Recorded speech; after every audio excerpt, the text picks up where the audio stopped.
30th Defense and Sporting Arms Show. We have over 40 exhibitors carrying a diverse selection of weaponry and supporting goods. So do visit our expo only until August 25, 2024. Coming up, we have PP Janicio with a seminar, Bridging the Gap, the realities of personal protection and initial trauma response. So do head to your seats by the stage area. Once again, we have PP Janicio with a seminar, Bridging the Gap, the realities of personal protection and initial trauma response, happening in just a few minutes. So do take your seats by the stage area. 12 minutes para i-ano. At magkano ito? Kami tama. Ano ba ito? 30 po. So, Ganda to ah. 62 ay ano po. Ha? 62,000 kasi pag sa kapag malaki. Gano'n ka ano magasin? Capacity niya sa yellow. Okay. Ilan ang magasin niya? Marami isa lang niya. Ganda. 62 pala yung ano. Polymer. Hindi po. Ilan ang radyo ko? Ayun sir, 62. Kasi 73. Ilan ang magasin kasama? Isa lang. Yun ang problema. Pagka bibili extra, magkano? Extra magasin. Wala kami nasa sa wala kami mga isa. Sa wrestling lang daw kayo daw yun ang forward. Oo, underbelly pa rin.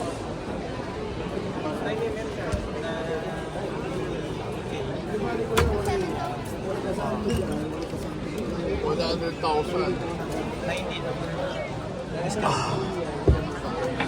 90,000 eh. Ilan ang laman ng magazine? 30. Pero nakakapagpa... Oo, sir. Pwede yung sasabihin namin.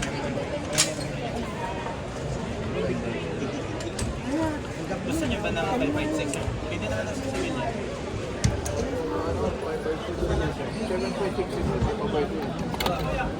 Wala naman silang ano sir eh. Semi-auto lang. Wala sir eh. Hindi, yung isa namin sir na 556, pwedeng mapulot. Ha? Yung R56 namin sir, pwede mapulot. Ah, magkano? 100 plus siya sir eh. Ano kasi sa kabila kasi makita. 100 plus? Made in Turkey din yun sir. Ah, Turkey din. Pero kung gusto niyo ng pork,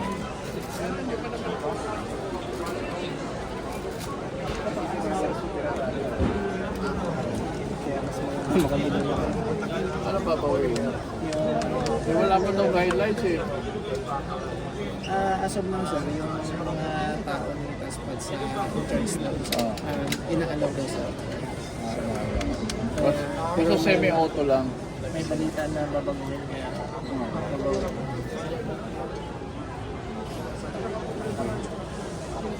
Hindi, may pili pa ako. Sige, sige lang sir, ingat naman. Yes sir, ingat.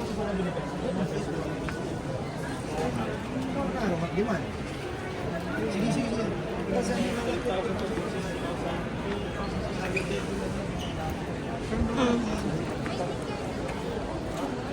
top spot. Top spot.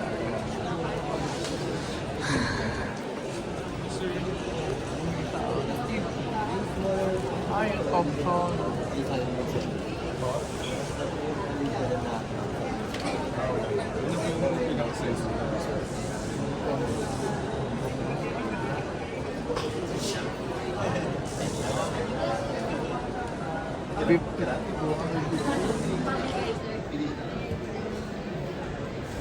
$45. Yes. Hindi mo tayo.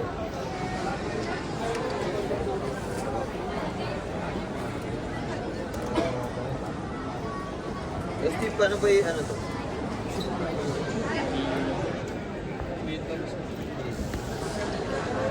Roll mo.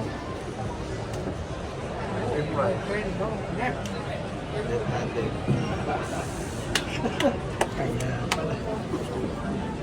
Matanda na, hindi na. Talaga siya.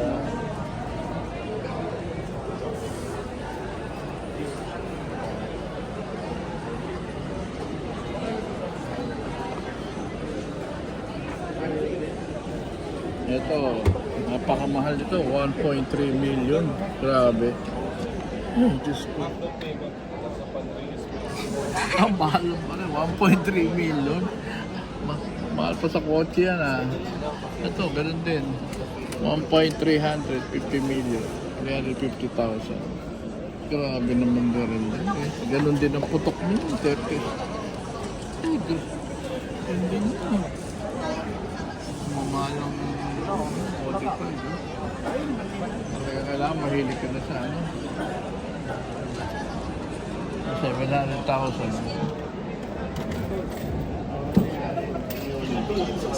700,000. The 30th Defensive Sporting Arms Show has an exciting surprise for everyone. With 3 tactical at our Defensive Sporting Arms raffle open for all guests who purchase their tickets. Once again, we are giving away big prizes for the 30th Defensive Sporting Arms Show. Guests who purchase their tickets can join the raffle by filling out the back of the ticket and dropping it off by the entrance. So stick around and head to the stage area because we are announcing our first winners in just a few moments. Once again, the 30th Defensive Sporting Arms Show has an exciting surprise for everyone. With 3 tactical gear at our Defensive Sporting Arms Show raffle open for all guests who purchase their tickets. So do head to the stage area as we are announcing our first winners just a few moments. Mahal na sa raffle. Hindi ticket sa BP na. Roll mo muna yung peso. MNP ba? Sorry. Ito. Dito ako ah. Full size na. Kumpakin.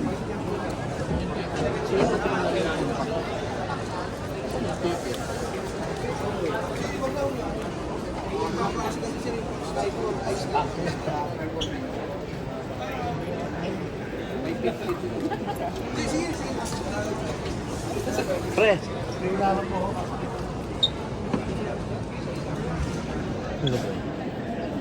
Tingnan natin. Ilan?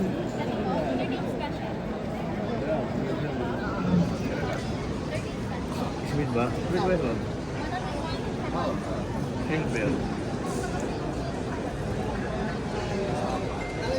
Anong presyo? Oo nga.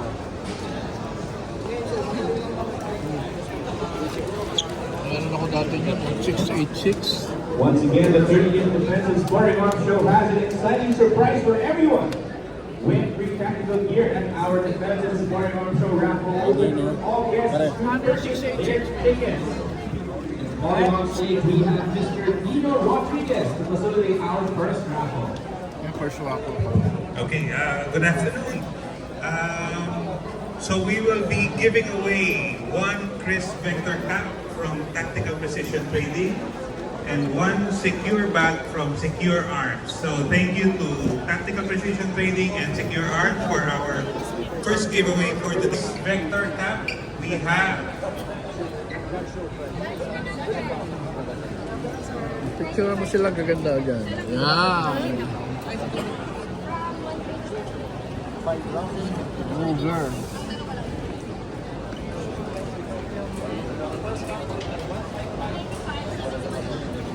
Ano to, 380, miss? 380, Ruger. Yeah. we have Ako, MNP. Mr. Richard B. MNP. Evalusto from Bacoor City. Mr. Richard B. Magkano? Evalusto from Bacoor City, please come to the stage area.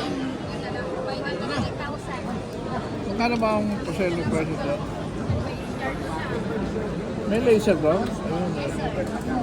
For our secure bag from Secure Arms, 43. Yun ang cash price niya. Mr. Sunny Yun ang B. selling price. Gonzalez of Bacoor City. Ay, yung isa, yung wala. Yung walang laser. Mr. Sunny B. Gonzalez of Bacoor City, please come to the stage area for 35? your bag. Ilang shots ko? So thank you again.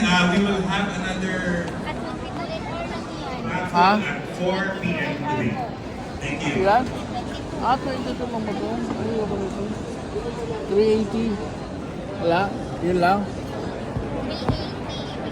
Yun lang available na ito. Yung walang laser, sirain yung may laser. Oh, ganda. Yan sir, 35 na lang po. Ilang magazine? Kasama. Isa lang. Once again, thank you to Mr. Tito Rodriguez. And for our winners, please head through the stage area to claim your prize. Okay. And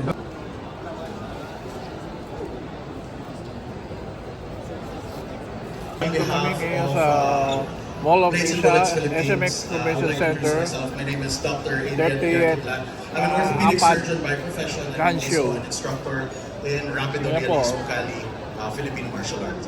So, thank you again to PB Janisho for inviting us to do this talk today. And what we see in our present setting, specifically the Philippine setting. Next slide, please. Sorry. The topics for today, I will go over 3 major topics. Number 1, understanding the reality of world violence. What is the reality of the violence that we experience, especially here in the Philippines, and what is the role of the media of our response? In our response, the fastest response and the fastest correct response will spell the difference between survival and death. And the third point for today is the value of proper training, both in personal protection and in medical care. So I will show you first a clip of what we usually see in our movies and media. Saan gawa to? 30? Business ng mama. Yan ko lang to. Ano to, Bekal? Alum. Alum yun. Kita niyo sa minuto.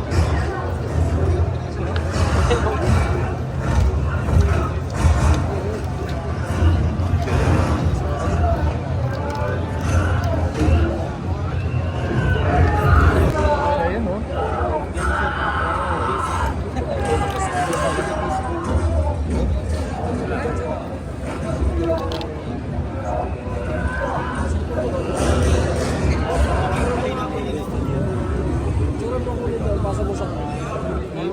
What do we really see in reality? So, in my practice as an orthopedic surgeon, I see gunshot wounds, edge weapon injuries. 78,000. I will share with you with some of our cases that we see and treated in the emergency room. So, I showed the clip to show number 1, the realities of the injuries that you may get. Number 2, is what is practiced in personal protection or close quarter combat. Understood. Real of how you practice, is it close to reality? Is it based on movies? Is it a breakout? Next slide. Again, we go back to our data.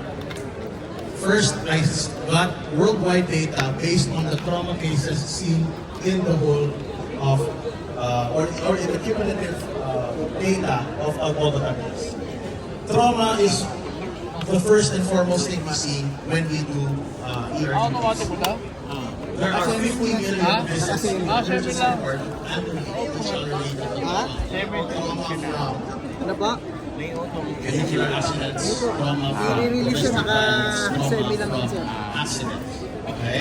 70 ang price. Ano in the US to? Gawa na alone, it ano? accounts for 10% China of po death yan, actually. in Ano all namin yun, regions. rebadge lang namin. Now let's bring it closer to home next time. Kumbaga, This kami is a na study nagtama ng done pangalan by namin. a Galing po ng China yan, kami po university nagtama ng hospital pangalan here namin. in the metro.